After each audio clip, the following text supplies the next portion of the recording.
Isang simpleng tao, walang ibang hangarin. Kumayod lang para sa pamilyang naghihintay.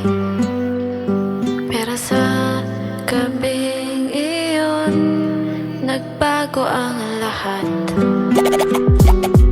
Buong araw na binabaybay ko ang kalsada lagi. Minsan inuumaga na ako kung uuwi, para lang may pambili ng makakain sa hapag at pasalubong sa anak. Di na bali kung sagad palagi oras sa trabaho. Lagi kong sinasabi, anak, sa iyong paglaki ay maipagmamalaki din kita at maabot ko ang pinapangarap ko. Para lang sa iyo, anak, hindi ako susuko. Kahit pawis at pagod man ang palagi kong kasama, para sa kapakanan mo lang yan ang mahalaga. Ang makitang masaya ka ay kaligayahan ko. Mapalaki ka ng maayos, yan ay kakayanin ko. Nang mag-isa kang itaguyod dahil nung isilang ka ay iniwan na tayo ng iyong ina. Kaya wala akong susukuan kahit gano'ng kabigat. Ngunit sa isang trahedya ay nagbago ang lahat.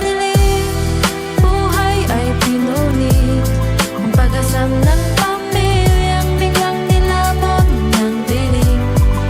Marangal na pagod sa loob na palitan, motor ng kayamanan kinuha ng kasamaan. Paano na sila? Sino nang aasahan? Sa bawat patak ng dugo, pangarap ay naglaho. Sa gabi ng madilim, ako'y iniwang duguan, mag-isa at pilit na lumalaban.